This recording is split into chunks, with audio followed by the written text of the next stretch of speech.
dinyatakan tidak sah di dalam sidang Prapit. Hal ini hal biasa ya, bukan persoalan yang saya rasa sangat urgensi juga dan tidak mempengaruhi pokok perkara. Selamat siang, Bang Ade. Selamat siang, Diki. Baik, terima kasih. Sehat. Kabar baik, terima kasih sudah bergabung bersama iNews.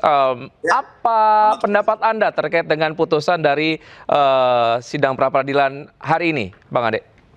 Ya, ini adalah satu putusan yang saya anggap bahwa sebenarnya tidak relevan lagi untuk dikatakan satu tidak sahnya satu penggeledahan apa ya. Kenapa? Karena hal ini, dan saya lihat putusan tadi ya, ini kita langsung bicara poinnya, bahwa putusan tadi itu jelas bahwa hanya 3 yang menjadi tidak sah, yaitu penangkapan, penggeledahan, dan juga penahanan. Nah, kalau kita lihat pada kenyataannya bahwa memang ya tidak dilakukan penahanan, itu yang pertama. Yang kedua adalah memang tidak dilakukan penggeledahan karena penyidik tidak mendapatkan apa-apa atau tidak mengambil apa-apa pada saat melakukan penggeledahan tersebut.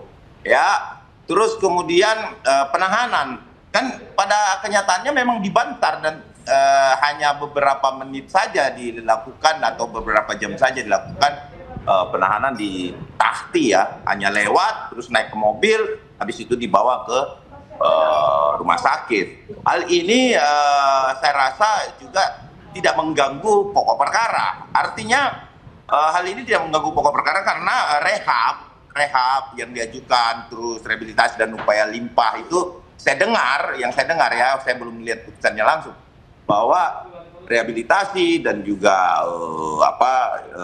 pelimpahan berkas itu ditolak selain dan selebihnya. Jadi hanya 3 pointer yang dinyatakan tidak sah di dalam sidang Prapit. Hal ini hal biasa ya, bukan persoalan yang saya rasa sangat urgensi juga dan tidak mempengaruhi pokok perkara. Pertama ya memang nggak dilakukan penahanan kok. Begitu dilimpah mereka langsung dilimpahkan ke kejaksaan, dan memang tujuan penangkapan yang dilakukan itu adalah pelimpahan berkas kan, dan penyerahan tersangka. Jadi saya rasa ya ini masih bergulir, dan kita berharap bahwa apa yang saat ini dilakukan oleh Polda Metro Jaya ini hanya teguran menurut saya bagi Polda Metro Jaya agar lebih hati-hati dalam penggeledahan. Nah, itu konsep dari putusan yang saya lihat ya, bahwa putusan itu tidak akan mempengaruhi persidangan nanti yang akan datang, karena rehab dan penolakan terhadap pelimpahan berkas itu tidak relevan untuk bisa dijadikan sah atau tidak sah. Jadi saya rasa masih berlanjut karena ada Prapit lagi nih, penetapan tersangkanya. Nah, kita lihat aja jadi Prapit yang kedua ini. Nah, kalau yang Prapit kedua ini saya rasa juga dari adanya putusan yang pertama ya, bahwa ini tidak relevan lagi untuk dibahas, sehingga kami saya bisa melihat, membaca untuk Prapit yang kedua juga ini pastinya akan ditolak, karena yang diminta di situ kan jelas bahwa tak tersangka ya, penetapan tersangka, karena ini sudah dilimpahkan dan bernomor. Saya rasa seperti yang dibacakan majelis tadi ya, majelis tunggal tadi ya, bukan majelis ya, hakim tunggal tadi menyampaikan bahwa ini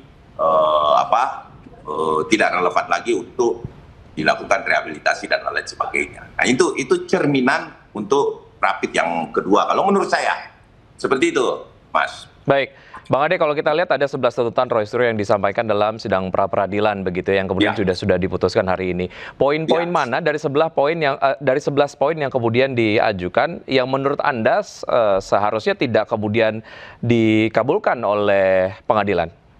Ya, termasuk rehabilitasi dan lain-lain dan selain dan selebihnya. Karena 3 poin ini memang menyangkut penyidik kepolisian. Artinya tindakan-tindakan atau upaya paksa yang dilakukan oleh penyidikan itulah yang dikabulkan, hanya 3 poin dari 11 kan. Kita lihat selain dan selebihnya itu dari 11 tuntutan yang dilakukan oleh teman-teman di Prapit itu justru tidak berjalan lancar. Kenapa? Karena memang kalau kita berbicara Prapit, tujuannya hanya itu tadi, penangkapan, penggeledahan, dan penetapan tersangka serta penahanan, ya kan? Nah, 4 poin ini, ya kan hanya 3 yang dikabulkan. Hal ini saya rasa cukup fair untuk melihat saat ini perkara ini sudah masuk dalam tahap pelimpahan ke pengadilan. Nah, jadi pengadilan lah yang paling menentukan nanti di pokok perkara. Karena pokok perkaranya tidak dikabulkan kok, atau tidak diterima selain dan selebihnya, kan? Kan itu yang menjadi pointer yang menurut saya kewenangan dari pra peradilan. Jadi ya ini kita tidak bisa menganggap bahwa ini adalah suatu kemenangan yang mutlak. Oh, enggak, karena pokok perkaranya masih akan disidangkan nanti, bahwa kemudian penetapan tersangkanya Roy Suryo ini apakah ini sah atau tidak sah nanti diuji, kan, karena dia harusnya dia lengkapi di awal bahwa penetapan tersangka, jadi kelihatan di situ apakah nantinya ini akan di penetapan tersangka itu gugur atau tidak. Nah, itu yang mungkin menjadi poin paling penting di dalam peristiwa pidana yang dilakukan oleh Roy Suryo.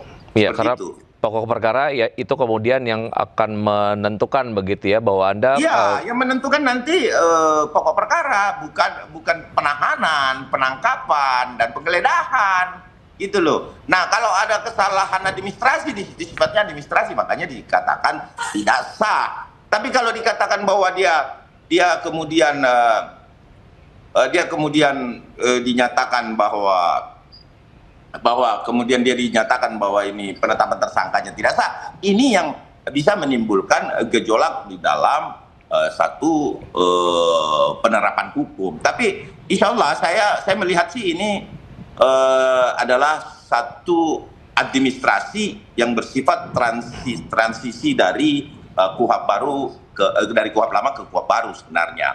Namun ini bagus, ini adalah pembelajaran bagus yang menurut saya bahwa pihak kepolisian Republik Indonesia dalam melakukan tindakan upaya paksa, tentu di sini betul-betul harus menyediakan seluruh komponen yang dianggap perlu di dalam KUHP. Dan rehabilitasinya tidak dikabulkan kok. Jadi saya rasa ini masih tetap pokok perkara. Seperti itu. Jadi itu yang paling penting. Setelah ini konsolidasi apa yang akan tim Anda lakukan? Ataupun mungkin apa yang kemudian akan Anda siapkan berikutnya, Bang Ade?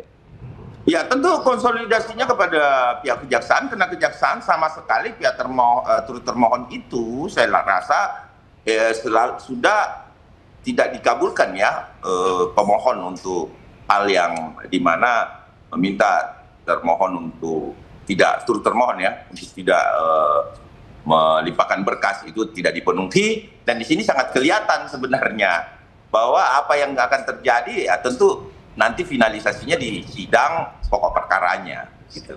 Itu yang paling penting, dan kami akan konsolidasi sama jaksa sebagai penuntut di sini untuk segera memang apa yang didakwakan ya oleh jaksa itu harus benar-benar firm dan harus benar-benar bisa dibuktikan di fakta persidangan nantinya untuk menjerat para terdakwa tersebut. Karena saya rasa mungkin hari ini dia bisa lolos di Prapit, tidak dilakukan penahanan, tidak dilakukan penangkapan, tidak sah dan lain sebagainya yang sudah lewat ya kemarin ya. Nah, ini mungkin bisa menjadi euforia bahwa tidak sah dan tapi tidak berarti hal ini membuat mereka tidak bersalah dalam hal ini ya kan, karena sudah masuk pada dakwaan nantinya kan di pokok perkara, bahwa dakwaan itu berbeda statusnya, naik menjadi dari tersangka ke terdakwa, seperti itu. Baik. Nah, ini kan ada unsur juga, nih satu lagi saya tambahkan, ada unsur juga bahwa penetapan tersangka tidak sah berarti dakwaan tidak sah, kan begitu. Nah, itu yang diajukan, tetapi saya rasa itu sangat kecil kemungkinan tercermin dari putusan Prapit saat ini. Baik. Bang Roy juga tadi secara berapi-api menyampaikan akan ada pra-peradilan berikutnya yang akan diajukan. Bagaimana Anda melihat pra-peradilan berikutnya ini? Kecil sekali kemungkinannya tercermin dari putusan Prapit yang ada saat ini. Ternyata kita lihat putusan Prapit saat ini itu menolak bahwa pengiriman berkas itu sah atau tidak sah. Kan seperti itu. Sama dengan penetapan tersangka. Kalau tidak sah penetapan tersangka, tentunya tidak ada pengiriman berkas. Nah, sementara yang dituntut Prapit kedua kan sudah tercermin di Prapit pertama. Saya rasa masyarakat bisa melihat hasil putusan itu dari 11 poin, hanya 3 kok yang terkait dengan kewenangan daripada penyidik. Gitu loh. Bukan ranah di mana masuk kepada pokok perkara atau peristiwa pidana yang ada. Seperti itu. Ini hanya upaya paksanya kok. Tetapi kalau prosesnya saya rasa ini tidak mungkin karena tercermin di situ, tercermin di putusan tadi. Ya, jadi kita juga merasa lega melihat putusan tadi bahwa hanya 3 dari 11 poin yang dikabulkan. Baik, terkait dengan persiapan dari fakta-fakta baru yang kemudian mungkin akan dimunculkan di pengadilan nanti, Bang Ade, apakah sejauh ini ada hal yang kemudian disiapkan? Ya, saya rasa paling tidak kita surat menyurat saja kepada Mahkamah Agung ya, agar bisa melihat lebih objektif, itu yang pertama. Yang kedua tentunya apakah kita melihat pengulangan-pengulangan yang dilakukan oleh para terdakwa tersebut ya, pengulangan-pengulangan glorifikasi dan lain-lain di beberapa podcast dan sosial media ya, karena itu selalu berulang dilakukan. Jadi artinya ya tentunya untuk lebih tertibnya satu persidangan karena kita melihat memang tidak berhenti sampai di sini ya kan. Ini bukanlah perlawanan biasa, tetapi ini adalah perlawanan justru yang memframing hal-hal yang saya anggap terlalu prematur untuk disebutkan. Seperti contohnya bahwa ada perbuatan ijazah dilakukan di Pramuka dan lain sebagainya. Namun yang kita lihat ya kan, yang kita akan lihat nanti di pengadilan nanti, tentunya faktanya dia harus membawa siapa pencetaknya, sementara UGM ada, terus puslapor ada. Ya saya rasa ini bagus, suatu kemajuan, artinya transisi hukum yang lebih modern, tidak hanya penghukuman penahanan, penangkapan, tetapi tentu fokus pada pembuktian salah dan benarnya satu tindakan peristiwa hukum yang dilakukan oleh para tersangka atau terdakwa. Gitu. Baik, tentunya akan terus kami ikuti perkembangan terkait dengan kasus ini. Kami tetap akan mendukung kami tetap akan mendukung yang namanya kejaksaan dalam melakukan tuntutan, kemudian mendukung objektivitas peradilan yang lebih objektif, gitu. Seperti itu. Baik, Bang Ade, terima kasih sudah bergabung sama kami di iNews. Saya selalu untuk Anda. Sampai jumpa. Terima kasih.